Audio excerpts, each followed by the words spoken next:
Hello viewers, আসসালামু আলাইকুম। যে যেখান থেকে দেখছেন সেটা হতে পারে ফেসবুক, হতে পারে ফেসবুক পেজ, হতে পারে ইউটিউব। আমি টোটালি 3 জায়গাতে আমার ভিডিও ছেড়ে থাকি। তো ফেসবুক থেকে দেখে থাকলে ফেসবুকে একটা ফলো দেন, পেজ থেকে দেখলেও একটা ফলো আর একটা লাইক দিয়েন, আর ইউটিউব থেকে দেখলে একটা সাবস্ক্রাইব করে রাখবেন এবং পাশে থাকা বেল আইকনটিতে ক্লিক করে ভিডিওতে লাইক কমেন্ট করে দেওয়ার চেষ্টা করবেন। এতে করে আমার ভিডিওগুলো আপনিও দেখতে পাবেন এবং আপনার পাশাপাশি আরও অন্যান্য অনেকে দেখার সুযোগ পাবে। এতে করে অনেকে অনেক কিছু শিখতে পারবে। শিখলে আমাদের দেশের বেকারত্ব দূর হবে।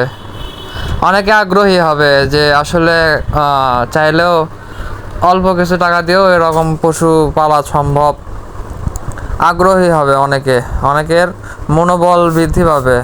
কারণ আমাদের বর্তমান সমাজে বেকারত্বের হার অনেক বেশি। বেকার মানুষদের কোথাও চাকরি হয় না, কারণ তারা ঠিকভাবে পড়ালেখা করেনি, রেজাল্ট খুব একটা ভালো হয়নি, এই ইত্যাদি ইত্যাদি কারণে মনে করেন যে তারা এখন বেকার। আমিও তাদের মতন একজন ছিলাম। বর্তমানেও আমি বেকারই আছি। আমি যে কাজগুলো করতেছি এগুলোতে এখনও আমি সফলতা অর্জন করিনি, তবে আমি চেষ্টা চালিয়ে যাচ্ছি। চেষ্টা করতে করতে দেখি ঠিক কতদূর আমি এগোতে পারি। আর যতদূর পর্যন্ত আমি এগোবো আপনাদের সাথে নিয়ে এগোনোর চেষ্টা করব। আপনারা দেখতেই পারবেন আমি কি করি না করি, কোনো বিষয় না। আমার এই ছোট্ট অ্যাগ্রোর নাম দিয়েছি বিগারি অ্যাগ্রো ফার্ম। যদিও আমার গরুদের তেমন তেমন বিজ্ঞান নাই, তবে হ্যাঁ আমি বিশ্বাস করি। আমার নিজের প্রতি নিজের বিশ্বাস আছে। কোনো একটা সময় আমার নিজের খামারে বেশ কিছু মানসম্মত বড় বড় গরু থাকবে এবং সেই গরুগুলো অনেক রাগী হবে। আমি কিন্তু বিগারি রাগীটাই আমি বোঝাচ্ছি। অনেক রাগী হবে, অনেক ক্ষিপ্র মেজাজি গরু থাকবে। যে গরুগুলো দেখতে যেমন সুন্দর হবে, সুঠামদেহী, তেমনই রাগ হবে। তাদের কাছে মানুষ যাওয়ার সাহস পাবে না সহজে, বিশেষ করে যারা অপরিচিত মানুষ তারা যাওয়ার সাহস পাবে না। তো ইনশাআল্লাহ আজ না হোক কোনো এক সময় হবে। আর গরু পালতে গেলে নিজেকে রাখাল ভাবতে হবে। আপনি যদি নিজেকে রাখাল ভাবতে পারেন তাহলে আপনি এই গরু পালন করে একদিন সফলতা অর্জন করবেন। আমি কিন্তু লাজ লজ্জা সব কিছু একদম মনে করেন যে ছেড়ে দিছি। বাংলা কথা, আমি যে ভিডিওগুলো বানাই, দেখেন আমি গোবর পরিষ্কার করতেছি, এটা কি আহামরি কোনো ভিআইপি কাজ? মোটেও না। তারপরে কিন্তু আমি সেই কাজগুলো কিন্তু আমি ভিডিও করে কিন্তু আপনাদের মাঝে কিন্তু প্রকাশ করি। অনেকে আছে বাইক নিয়ে ঘুরে, মোটো ব্লগ করে, তারপরে কার নিয়ে কার ব্লগ করে। যার যে পেশা সে সেটা করতেছে, সেগুলো দেখে কিন্তু অনেকে ইমপ্রেস হয়ে যায়। অনেকে ভাবে যে কত সুন্দর, কত মানুষের ড্রিম ওইগুলো, তাই না? কিন্তু আমি দেখেন একদম একটা কামলা রাখালেরা যে কাজগুলো করে সেই পথটা আমি বাইসা নিছি। দেখেন গোবর দেখে কখনো ঘৃণা করা যাবে না। গরুর গোবরকে যদি আপনারা ঘৃণা করেন তাহলে কখনোই আপনি আপনার খামারে উন্নতি হবে না। গরুর গোবরকে ঘৃণা করা যাবে না। এমনও হইতে পারে গরুর গোবর আপনি হাত দিয়ে তুললেন, কিংবা গরুর শরীরে গোবর লেগে আছে, বাসায় ছিল না ব্রাশ, আপনি হাত দিয়ে ঘষে ঘষে তুলে দিলেন। কিংবা গরুর ঘর পরিষ্কার করার সময় দেখা যাচ্ছে আপনার শরীরে হুটহাট করে এমনি গরুর গোবর লাগে গেল, গরুর প্রস্রাব লেগে গেল। এইসব দেখে কখনোই ঘৃণা করবেন না। আমি আবারও বলছি, এইসব দেখে কখনো ঘৃণা করবেন। এসব দেখে যদি ঘৃণা করেন তাহলে আপনার দ্বারা গরু পালা সম্ভব না। আপনি যদি একজন বেকার উদ্যোক্তা হয়ে থাকেন, আমার মতো বা আমার থেকে একটু উন্নত মানের বেকার উদ্যোক্তা, তাহলে আপনাদের বাসায় যদি 2 শতক জায়গাও থাকে, 2 শতক কিংবা 1 শতক, এইটুকু জায়গার মধ্যে একটা ছোট্টখাটো একটা গোয়াল তৈরি করে আপনারা আমার মতন হোক বা আমার থেকে ভালো হোক, আমি সবসময় বলবো আমার মতন না, আমার থেকে ভালো দেখে গরু হোক, ছাগল হোক, মুরগি হোক, কবুতর হোক কিনে সেটা পালার চেষ্টা করবেন এবং সেখান থেকে টাকা আর্ন করে আবার কিছু কিনবেন। এভাবে কিনতে কিনতে একটা সময় দেখবেন যে আপনার বাসায় গরুর সংখ্যা বৃদ্ধি না পাইলেও, কারণ জায়গা ছোট, তবে যে 2-1টা গরু থাকবে সে 2-1টা গরু মানসম্মত বড় জাতের গরু হবে। এবং পাশাপাশি আপনার লাভের টাকাগুলো জমা করলেন।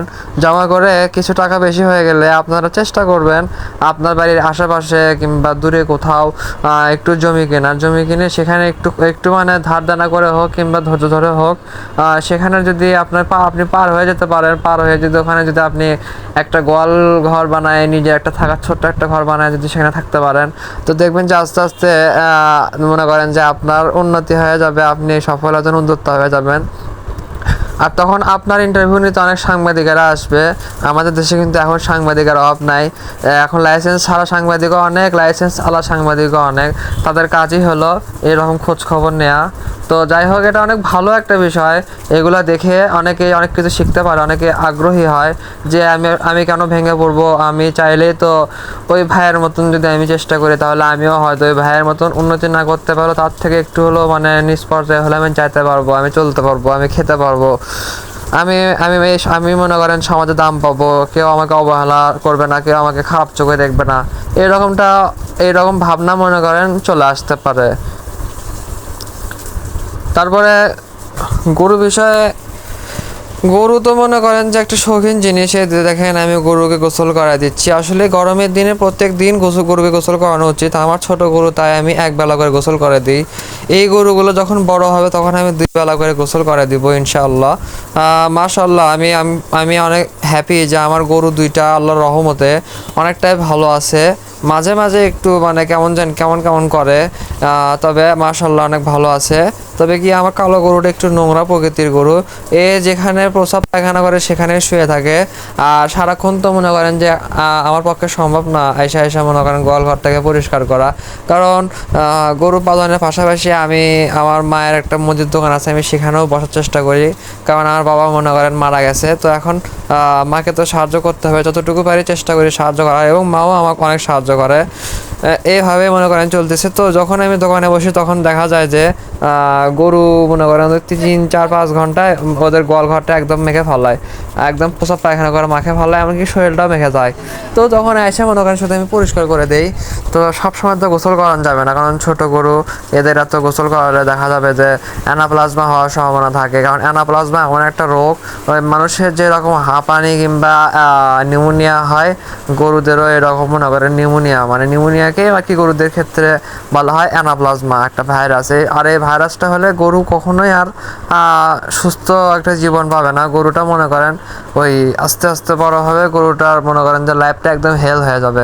তো যাই হোক, গরুর শরীরে দেখেন পর্যাপ্ত পরিমাণে ময়লা লেগে আছে। এই ময়লাগুলোকে একদম ব্রাশ দিয়ে ঘষে তুলতে হবে, তাহলে মনে করেন যে গরুটা পরিষ্কার হয়ে যাবে। এবং ব্রাশ দিয়ে ঘষলে কি হয়, গরুর শরীরের যে লোমগুলো আছে, যেগুলো লোমগুলো আসলে উঠে যাওয়া প্রয়োজন ছিল, যে লোমের কোনো ভ্যালু নেই আসলে, ওই লোমগুলো আসলে আসল কথা উঠে আসে এবং নতুন একটা লোম গজায়। তো আমি আমার ব্রাশটাকে পরিষ্কার করে নিচ্ছি। ব্রাশের সাথে পর্যাপ্ত পরিমাণের লোম লেগে আছে, কারণ কালকে গরুকে গোসল করেছিলাম। তো গোসল করানোর পরে ব্রাশটা আমি শুকাই দিয়েছিলাম। তো এখন দেখলাম যে অনেকগুলো লোম লেগে আছে। তো এই লোমগুলো আমি সার্ভ করে নিয়ে আমি আবার মনে করেন যে গরুকে ঘষে দিব। তো আসলে বর্তমান সমাজে এতটাই মানে খারাপ লাগে চলাফেরা করতে। আমি কিন্তু আগে মনে করেন প্রত্যেকটা দিন বাইরে ঘুরে বেড়াতাম। এক কথায় আমি টোটো কোম্পানির ম্যানেজার ছিলাম, সবসময় আমি বাইরে ঘুরতাম। মনে করেন যে সকালবেলা স্কুল জীবনে কাহিনি, যেটা স্কুলে যেতাম, স্কুল টিফিন পিরিয়ডে মনে করেন আমি টিফিন পালাইয়ে মনে করেন আমি পৌর পার্কে যে আড্ডা দিতাম স্কুল জীবনে। এটা হলো 2016-17 সালে দিককার ঘটনা। এভাবে মনে করেন আড্ডাবাজি করতাম। করতে করতে মনে করেন যে মেয়ে মানুষের পাল্লায় পড়লাম। তারপরে রিলেশন হয়ে গেল।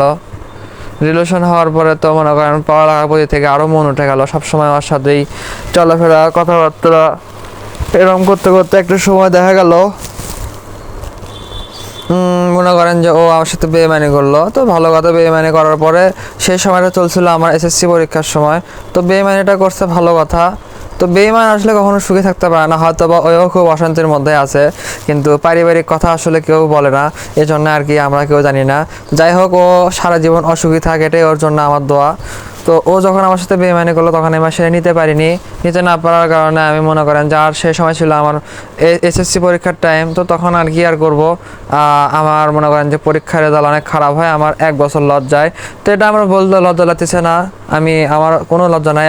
আজকাল তো দেখা যাচ্ছে যে সামান্য কিছু মার্ক কম পাওয়ার জন্য ঘরে ঘরে অনেকে সুইসাইড করতেছে। তো আসলে এসব ঠিক না, আসলে এসব একদমই ঠিক না, এটা এক প্রকারের বোকামি। আরে ভাই, পড়ালেখা করে কি সকলি কোটিপতি হয় বা সবাই সরকারি চাকরি করে? এত পড়ালেখা করে কি লাভ? আমার কথা হচ্ছে ভাই, যার দ্বারা যেটা হয় না তাকে দিয়ে সেটা করানো উচিতই না। পড়ালেখাকে আপনাকে সম্মান এনে দেবে, তাহলে আমাদের দেশে এত শিক্ষিত যুবক যে বেকার ঘুরে বেড়াচ্ছে, কই তাদেরকে তো সম্মান দেওয়া হয় না, তাদেরকে তো টিটকিরি দেওয়া হয় যে এত যে পড়ালেখা করে বেকার ঘুরে বেড়াচ্ছে, চাকরি বাকরি হয় না, বলত কি এই হলো কথা। তো ভাই, যারা এসএসসি এইচএসসি বা মানে যে পরীক্ষায় দেন, দিয়ে যদি কম মার্ক পান কিংবা ফেল করেন, দয়া করে আত্মহত্যার পথ বেছে নেবেন না, এতে করে আপনাদেরই ক্ষতি। আমারে দেখেন, আমি কিন্তু নিজেই একজন এসএসসি পরীক্ষায় ফেল করা স্টুডেন্ট। তো কি হয়েছে, আমি কি আত্মহত্যা করছি? কখনোই আমি এই ভুল করবো না। আমার কথা হচ্ছে, পড়ালেখা আমাকে দেওয়া হয় না, আমি পড়ালেখাকে আমি মানে গুরুত্ব দিই না। আসল কথা, পড়ালেখা আমারে দেওয়া হয় না, আমি আসলে পড়ালেখাটা ভালোবাসি না। পড়ালেখার প্রতি আমার কোনো বিন্দু পরিমাণের ইচ্ছা নাই। এমনটা না যে আমি যদি ঠিকভাবে পড়ালেখা না করি, আমি যদি ঠিকভাবে পড়ালেখা করি তাহলে আমি অবশ্যই ভালো রেজাল্ট করব। অবশ্যই আর 10টা ছাত্রের মতন আমারও মনে করেন যে মার্ক অনেক বেশি হবে, কিন্তু আমি আসলে নিজেই পড়ালেখা করি না, নিজেই বই খুলি না, যার কারণে আমার রেজাল্ট খারাপ, ফেল করি। এই ফেল করতে করতে আস্তে আস্তে মনে করেন আমি ডিগ্রির স্টুডেন্ট, ডিগ্রি ফার্স্ট ইয়ার থেকে এবার সেকেন্ড ইয়ারে ওঠার জন্য পরীক্ষা দিচ্ছি। বিশ্বাস করবেন না যে আমি যে পরীক্ষাগুলো দিচ্ছি, আমি একদিনও আমি আমার মানে বইগুলো খুলে দেখিনি, বইয়ের উপরে ময়লার পরত জমে গেছে। কারণ একটাই, আমার আসলে পড়ালেখার প্রতি বিন্দু পরিমাণের ইচ্ছা নাই। আমার কথা, আমি ব্যবসায়িক হব, ব্যবসা করব, এই জন্যে কিন্তু আমি এই পথটা বেছে নিয়েছি, মানে গরুর পথ। আমি যে সময় বসে থেকে বই খুলে পড়ালেখা করবো, আমি সেই সময় পড়ালেখা না করে আমি এই তো গরুর প্রতি আমি যত্নশীল হয়েছি। মানে বাংলা কথা, যে কয়েক ঘন্টায় বসে থেকে বই খুলে পড়তাম, সে কয়েক ঘন্টা আমি গরুর প্রতি সময় দিব। এতে করে আমার যাই হোক, ফিউচারে শিক্ষিত হওয়ার পরে চাকরির জন্য কারো দাঁড়ে ঘুরতে হবে না। আমি এগুলোর পেছনে সময় দিচ্ছি। আমি যদি 3 থেকে 4 বছর এগুলোর যদি আমি পালন করি, এখান থেকে আমি মনে করি আমি একদম স্বাবলম্বী উদ্যোক্তা হয়ে যাবো। আমার বাংলা কথা, আমার বাপ মায়ের একটা ভুল ছিল। আমি যেটা মনে করি, যখন আমি ক্লাস 5-6-এ উঠছি, তখনই আমার বাবা আমার বোঝাও দিচ্ছিলো যে আসলে আমার ছেলের দ্বারা পড়ালেখা হবে না, ছেলের পড়ালেখা মাথা ঠকে না, ছেলে 2-1টা গরু কিনে দিই, ছেলে বাসায় এগুলো পালন করুক, মানে এগুলো দিয়ে শিখুক আস্তে আস্তে। তাহলে বোঝেন, যত বছরে আমি পড়ালেখা করছি, তত বছর যদি আমি গরু হোক, ছাগল হোক, আমি যদি পালন করতাম, তাহলে এই 5-6-7 বছরের শ্রমে আজ আমি ঠিক কোন পর্যায়ে যাইতাম। শিক্ষিত মানুষের দাম, অশিক্ষিত মানুষের দাম নাই। বর্তমান সমাজে যার টাকা আছে তার মূল্য আছে, যার টাকা নেই তার কোনো দাম নাই। তো আমি যদি ক্লাস 5 থেকে, যদি ক্লাস যখন 5-এ উঠছি তখন থেকে যদি আমি পড়ালেখা বাদ দিয়ে যদি আমি গরু পালতাম, তাহলে আজকে আমার খামারে না হলেও 20টা থেকে 30টা গরু থাকতো, আমার অ্যাকাউন্টে টাকা থাকতো, আমার জমি জমা থাকতো। এটা কিন্তু সলিড কথা বললাম। হয়তো অনেকের চোখে খারাপ লাগতে পারে, এখন তো আবার সবারই শখ শিক্ষিত হওয়ার। তো যাদের শখ নেয় তারা আসলে ভাই চেষ্টা করে মনে করেন যে পশু পাখি হোক, যেটাই হোক, যেখান থেকে আপনার লাভ হবে। বিশেষ করে গরু কিন্তু একটা হাই কোয়ালিটির, মানে ভালো একটা প্রজেক্ট। এই প্রজেক্টের কিন্তু ভাই লসও আছে, লাভও আছে। আপনারা যখন পালবেন তখন লাভের মুখ অবশ্যই দেখবেন। আর ছাগলের ক্ষেত্রে কি হয়, আপনার যদি ছাগলের সংখ্যা বেশি হয় তাহলে লাভ বেশি হবে। প্রতি ছাগল থেকে যদি 2000 টাকা করে লাভ হয়, তাহলে এখন বোঝেন আপনার যতগুলো ছাগল আছে ততগুলো বিক্রি করলে ঠিক কত টাকা লাভ হবে। 20টা থাকলে 40,000, 40টা থাকলে 80,000, এরকম লাভ আসবে আপনার হয়তো বা 4-5 মাস পালন করার পরে। আসতেই পারে, স্বাভাবিক বিষয়। আর এই জন্য আসলে বুদ্ধি করে ছাগল কিনতে হবে বা গরু কিনতে হবে। তো আমি যে এরকম 2টা গরু কিনছি, 2 গরু 2 জাতের, 2 গরু 2 মানের। তো এই গরুগুলো আসলে ভাই 11 মাস 12 মাস না পারলে হয়তো বা কোনো রকমের উন্নতি আসবে না। এই গরুগুলোকে যখন আপনি 10 মাস বা 12 মাস পালন করবেন, তখন গরুগুলো লম্বা চওড়া মোটা তাজা হবে, দাঁতে আসবে না। কারণ আমার গরুগুলো অতটাও মানে বয়স্ক গরু না। বাছুরের বয়স সর্বোচ্চ 4 মাস, আর এই পাশের কালোটার বয়স সর্বোচ্চ 6 মাস হলেও হতে পারে। কারণ ক্রস জাতের গরু তো, এই পাশেরটা মানে কালোটা, এরা হলো কি অল্প বয়সে বেশি লম্বা হয়, যার কারণে এদের বয়স বোঝাও মুশকিল। আর আমি যেখান থেকে কিনছিলাম, যে অবস্থায় কিনছিলাম, হয়তো যারা আমার ভিডিও আগে দেখছেন তারা হয়তো ভালো করে জানেন। আর আমি তো ফেসবুক পেজ নতুন খুলছি, যার কারণে হয়তো বা আমি আপনাদেরকে দেখাতে পাচ্ছি না যে কেমন ছিল আর এখন কেমন হয়েছে। তো যাই হোক, আমি এটা নিয়ে আমি কোনো এক সময় আমার গরুর একটা ভিডিও তৈরি করব, তবে এখন না, সেটা আরও 6-7 মাস পরে, যখন আসল কথা আপনারা বিফোর মানে যাই হোক দেখানো সম্ভব। আসলে আমি ইংলিশও কম বুঝি, বাংলা কথা আমি এতে মানুষ কি ভাবলো তাতে আমার আসে না, আমি ইংলিশও বুঝি না অত। আমি পড়ালেখা ঠিক করছি কিন্তু আমি অঙ্ক পারি না, ইংরেজি পারি না, আমি কোনো বিষয়ে আমার কোনো জ্ঞান নাই। আমি সকালে পড়বো, বিকেলে সেটা ভুলে যাব, আমার মাথার মধ্যে এসব ঢোকেই না, বলতে পারেন গাধা।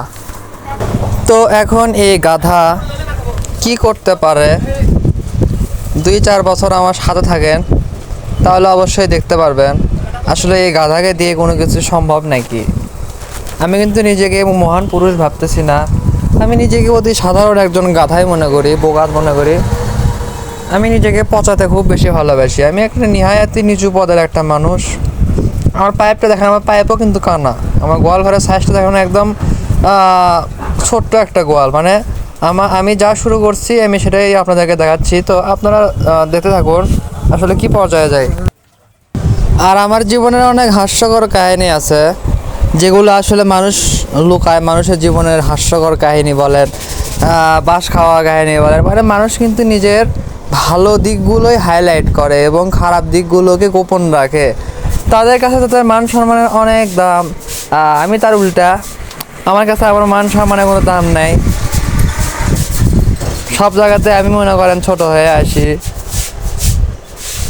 স্টিল যে 2টা গরু পালতেছি আমার এলাকার মধ্যে আমারই সব থেকে ছোট গরু,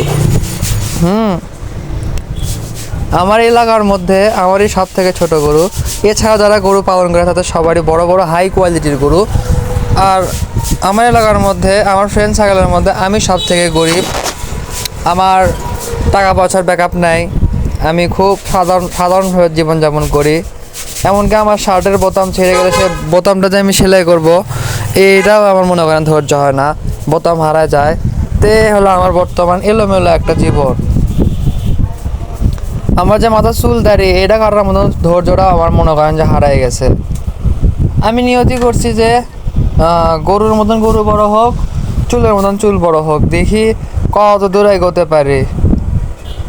আমার সফলতায় আমাকে নিয়ে যাবে অনেক দূরে। যাদের মাথায় পড়ালেখার জ্ঞান নেই তারা পশু পাখির সেক্টরে পার হন, অর্থাৎ পশু পাখি বলতে আমি গরুকে বোঝাচ্ছি, গরুর সেক্টরে পার হন, গরু পালেন, তাহলে আলহামদুলিল্লাহ একটা সময় আপনারা ভালো প্রফিট আর্ন করা শিখে যাবেন। আমি কিন্তু আমার প্রথম চালানের 2 গরুর থেকে তেমন লাভ করতে পারবো না, তবে আমি যা খরচ করতেছি সেটাই আমার লাভ। কারণ আমি প্রথম চালানের আমার কালো গরুটা আমি কেনার সময় বেশি টাকা দিয়ে কিনে ফেলছি, 41,000 টাকা দিয়ে কিনছি। যদি আমি গরুটা 30,000 দিয়ে ক্রয় করতাম তাহলে আমার ভালো হতো। তো এই যে প্রথম শুরু করলে সকলেই বাস খায়, 2-4 জন যেতে আর বাদ বাকি 96 জন হারে বা 98 জনে হারে, এরকমই হতে পারে। তো ওইটা ভাবে লাভ নাই, চলতেছে রেলগাড়ি, চলতে থাকুক। গরু যখন কিনছি তখন গরুর যত্ন করতে হবে, গরুকে ঠিকভাবে খাবার দিতে হবে। ঠিকভাবে খাবার দিলে মনে করেন আপনার গরু অনেক সুন্দর একটা পর্যায়ে যাবে। তো আমি আমার বাছুরকে বাইরেই খাইতে দেই, কারণ ওই যে আমার গোয়াল ঘরটা একটু বেশি ছোট, আমি মানুষটাও ছোট, আমার বয়স কি আর বলবো অনেক হয়ে গেল, প্রায় 24। তো এখন আমি টার্গেট করছি আমার বয়স যখন 26 হবে তখন আমি বিবাহ করব। এই 3টা বছর আমি মনোযোগ সহকারে গরু পালন করব। 3 বছরে যদি আমি গরু পালন করে মোটামুটি টাকা নিজে ক্যাশ করতে পারি তখন আমি বিয়ে শাদী করার চিন্তা করব। তার আগে আমি এই ভুল করব না, কারণ বর্তমানে আমি কেবল শুরু করছি। এখন আমি আমার গরুকে পেট ভরে খাওয়াবো, আমি এটাই নিয়ত করছি। আমার 2 গরু যেন পেটটা ভরে খাইতে পারে, চলতে পারে, ফিরতে পারে, ভালো থাকে, এটাই আমার চাওয়া পাওয়া।